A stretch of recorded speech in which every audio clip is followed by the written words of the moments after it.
युगपत समीकरण। देखो पहले हम युगपत का मतलब समझ लेते हैं। युगपत का मतलब होता है साथ साथ रहना, साथ साथ रहना, ठीक है। और समीकरण आप लोगों को पता ही है, वो हम आपको पिछली क्लासेस में जो है बीजीय व्यंजक में बता चुके हैं, ठीक है। अब युगपत समीकरण में जो टॉपिक है, दो चर राशि में रेखीय समीकरण युग्म, रेखीय समीकरण युग्म, समीकरण युग्म। युग्म का मतलब होता है जोड़ा, pair. A pair of linear equations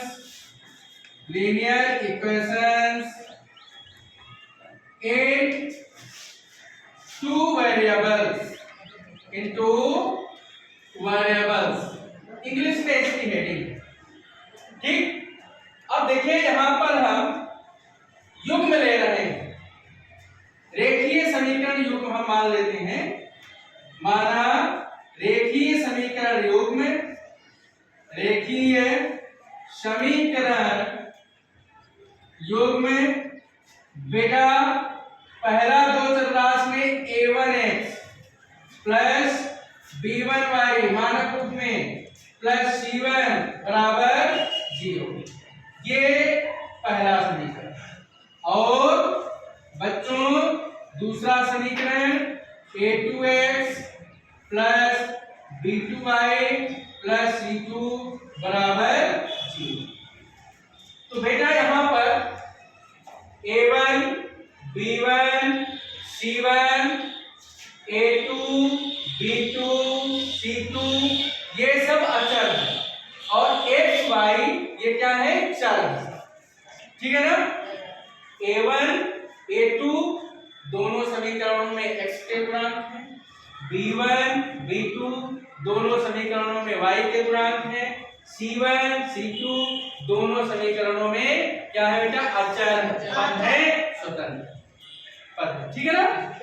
तो अब इनके हल हम अभी आगे बताएंगे।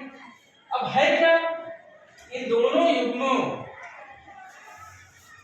से अगर हम देखें तो युगपत का मतलब क्या होता है। बच्चों युगपत का मतलब ये होता है कि समीकरण एक से एक्स वाई के जो मान समीकरण दो के एक्स वाई को संतुष्ट करते हैं, मतलब इससे मान लेते हैं एक्स वाई का कोई मान आपने निकाला, जैसे भी हमने एक समीकरण के लिए बताया था, ठीक है, पिछली क्लास में। उनको अगर इसमें हम रखते हैं, संतुष्ट करने का मतलब अगर एक्स वाई का मान रखते हैं और बायां पक्ष दाएं पक्ष के बराबर आता है, तो ये कहा जाता है कि एक्स वाई के वो मान संतुष्ट करता है।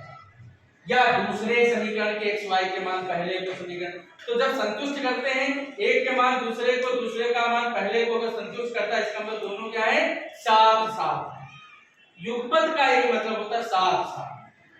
युगपत समीकरण का मतलब समीकरणों का साथ साथ होना, ठीक है। एक के हल दूसरे को संतुष्ट करें, दूसरे के हल। अब इसमें देखो दो चर राशियां हैं, क्या है, और दो समीकरण भी हैं। तो ऐसी स्थिति में यदि चरों की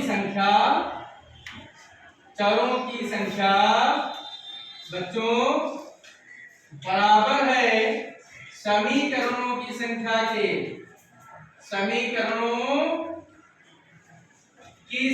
के, तो ऐसी स्थिति में रेखीय समीकरण युग्म के हल निश्चित या अद्वितीय होंगे। अद्वितीय का मतलब यूनिक है अंग्रेजी में, इसमें एक्स वाई का एक एक मान निकलेगा। जब इन दोनों को हल करेंगे, अभी एक उदाहरण लेकर के, तो एक्स का मान और वाई का मान एक एक मान आएगा। इसके अद्वितीय हल होते हैं, अद्वितीय हल, इनकी शर्तें भी होती हैं, वो हम क्लास 10th में पढ़ेंगे जा करके। लेकिन यहाँ पर आप ये समझ लीजिए कि अगर दो समीकरण युग्म है तो उनका हल अद्वितीय होगा। ठीक है, इसमें 10th में जाएंगे अद्वितीय हल होगा कि कोई हल नहीं होगा कि अनंत हल होंगे, वो कक्षा 10 में आप पढ़ेंगे। क्लास 8th में अभी आप इतना समझ लीजिए, ठीक है ना बच्चों, इतना नोट कर लीजिए। तो बच्चों इस पर एक हम एग्जाम्पल लेकर के समझ लेते हैं। देखिए एग्जाम्पल हम लेते हैं x + y = 3, ये पहला समीकरण। x - y = 5, बच्चों ये दूसरा समीकरण। अब देखिए हम पहले समीकरण को लेते हैं, पहले समीकरण को, समीकरण 1 लेते हैं, क्या है, x + y = 3। तो यहां से y को x के रूप में लिख लेते हैं, y को x के रूप में। बच्चों यहां से हम क्या करते हैं, कुछ मान निकालते हैं, कुछ मान, यहां से हम कुछ हल निकालते हैं। देखिए यहां से हम एक सारणी बनाते हैं, ठीक है, x y।